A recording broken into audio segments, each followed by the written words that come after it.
कांग्रेस नेता सांसद रणदीप सुरजेवाला कैथल पहुंचे और बीजेपी सरकार पर जमकर निशाना साधा। जनता के आशीर्वाद से कांग्रेस की सरकार बनेगी और आढ़तियों की समस्याओं को भी दूर किया जाएगा। बीजेपी सरकार ने आढ़तियों की अज्ञात आड़त को कम किया है और बीजेपी ने आढ़तियों और मजदूर के पेट पर लात मारी है। ये उनकी ओर से क्या कहा गया और क्या कुछ कहा उन्होंने, आप भी सुनिए।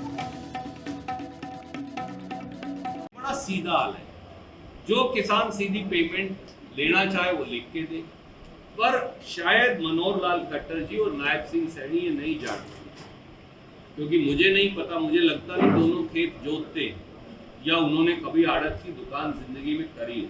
पूरे हरियाणा के 5 लाख के करीब जो आड़ती परिवार हैं, मुनीम परिवार है, और मंडी से जुड़े हुए 10 लाख जो मजदूर हैं, उनके पेट पर भारतीय जनता पार्टी की सरकार ने लात मारी है।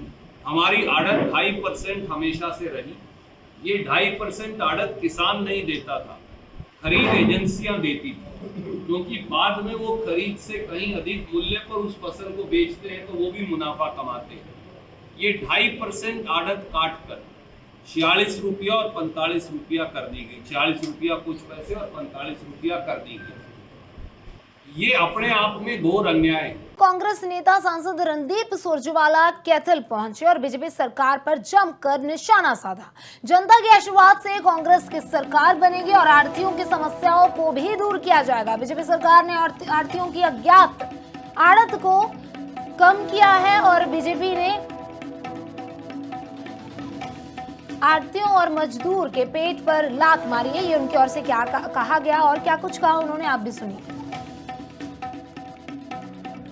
बड़ा सीधा हाल है, जो किसान सीधी पेमेंट लेना चाहे वो लिख के दे, पर शायद मनोहर लाल खट्टर जी और नायब सिंह सैनी ये नहीं जानते, क्योंकि मुझे नहीं पता, मुझे लगता नहीं दोनों खेत जोतते या उन्होंने कभी आड़त की दुकान जिंदगी में करी है। पूरे हरियाणा के 5 लाख के करीब जो आड़ती परिवार हैं, मुनीम परिवार है, और मंडी से जुड़े हुए 10 लाख जो मजदूर हैं, उनके पेट पर भारतीय जनता पार्टी की सरकार ने लात मारी है। हमारी आड़त 2.5% हमेशा से रही। ये 2.5% आड़त किसान नहीं देता था, खरीद एजेंसियां देती थी, क्योंकि बाद में वो खरीद से कहीं अधिक मूल्य पर उस फसल को बेचते हैं तो वो भी मुनाफा कमाते हैं। ये 2.5% आड़त काट कर 46 रुपया और 45 रुपया कर दी गई। 46 रुपया कुछ पैसे और 45 रुपया कर दी गई। ये अपने आप में घोर अन्याय है।